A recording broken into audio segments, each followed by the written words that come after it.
Bundi ni miongoni mwa ndege ambao huishi kutegemea nyama kama chakula chao. Bundi hutafuta mawindo yake nyakati za usiku na mara nyingi hutumia mchana kwa mapumziko. Tafiti zinabainisha uwepo wa aina nyingi za ndege hawa jamii ya bundi duniani, zikiwa ni zaidi ya spishi 200.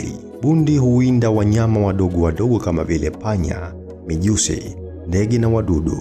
Mawindo yake hufanyika majira ya usiku ili kuepusha ushindani dhidi ya ndege wengine wala nyama kama vile mwewe na tai. Pia hii humsaidia kukamata wanyama hawa kwa urahisi usiku wakiwa wamelala. Bundi jike huwa na umbo kubwa zaidi, rangi yake imekoza zaidi na huwa mkali kuliko dume. Bundi jike huwa na uwezo wa kutaga mayai yapatayo 12, lakini kwa mara nyingi hutaga mayai 4 mpaka mayai 8, yakipishana siku moja hadi siku 2. Bundi wana uwezo wa kuishi mabara yote isipokuwa bara la Antarctica. Bundi waishio kwenye maeneo yenye baridi huwa na maumbo makubwa zaidi wakilinganishwa na wale waishio kwenye maeneo ya joto. Bundi mkubwa ana uwezo wa kumuwinda bundi mwenye umbo mdogo wa aina nyingine. Bundi ana uono mara 7 ya uono alionao binadamu, lakini pamoja na sifa zote hizo hawezi kuona vitu vilivyo karibu. Hivyo bundi hatumii macho kuvamia windo lake. Ana uwezo wa kumkata mbowawa wake au prey kwa lugha ya Kiingereza akiwa amefumba macho. Bundi hupaa kimya bila ya mabawa yake kupiga kelele. Hii ni kutokana na umbo la mabawa yake na mfumo wa manyoya. Manyoya yaliyopo miguuni mwa bundi hufyonza kelele zitokanazo na upepo, hivyo huzuia kelele akiwa anapaa. Bundi ana mdomo na kucha zilizochongoka. Mdomo na kucha za bundi vimechongoka, hivyo inamwezesha kukata na kurarua na hatimaye kula mbaua wake. Bundi ni ndege mwenye uwezo mkubwa sana wa kusikia. Huweza kusikia mirindimo ya sauti iliyo midogo kiasi kwamba binadamu hawezi kuisikia. Hivyo bundi huweza kuwasikia na kuwavamia hata wanyama wadogo na kujipatia chakula.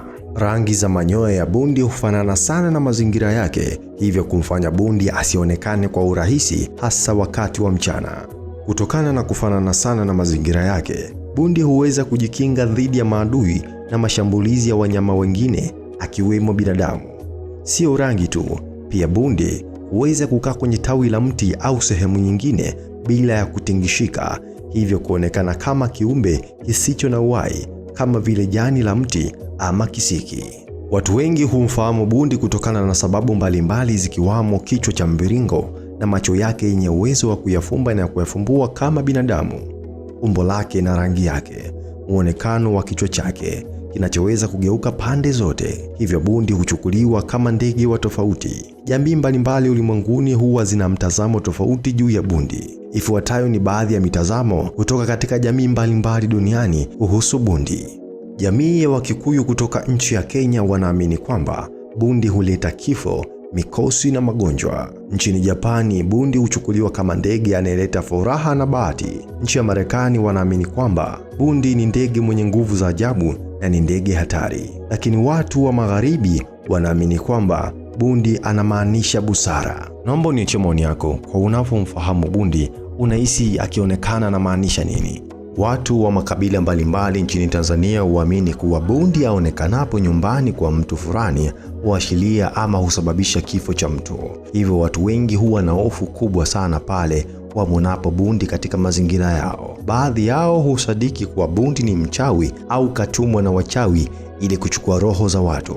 Watu wasikiapo sauti ya bundi hufikiri jambo baya linatokea, hasa kifo, na wengine husema ni mikosi. Kama tulivyoona hapo nyuma, bundi huonekana mara nyingi wakati wa usiku, na kwa sababu nyakati ya usiku bundi huwinda kirahisi kuliko angewinda mchana. Kumekuwa na imani kwamba bundi anapoonekana kwenye nyumba ya mtu fulani ni lazima jambo baya litatokea. Hii imepelekea watu wengi kuhusisha kiumbe hiki na nguvu za giza, kuwa ni mchawi au atakuwa katumwa na mchawi, au kama kuna mgonjwa basi atakufa. Ukweli ni kwamba bundi ni ndege mwenye uwezo mkubwa sana wa kunusa harufu ya mzoga kutoka mbali. Uwezo huu alionao ni wa kipekee.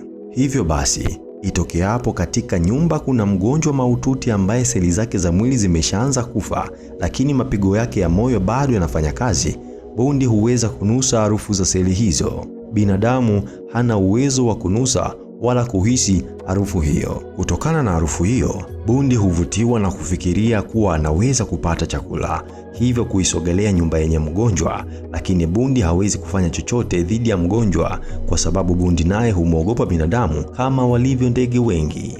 Hivyo kuonekana kwa bundi kwenye nyumba yenye mgonjwa inaweza kuashiria kuwa mgonjwa huyo ameshaanza hatua ya kufariki au kuna uwezekano wa kufariki katika kipindi hicho. Inapotokea mgonjwa anafariki ndani ya muda mfupi toka bundi aonekanapo, sio kwamba kifo kimesababishwa na bundi, bali tafsiri sahihi yaweza kuwa bundi alitambua dalili za kifo za mgonjwa. Asante sana kwa kunisikiliza, naomba niachie maoni yako.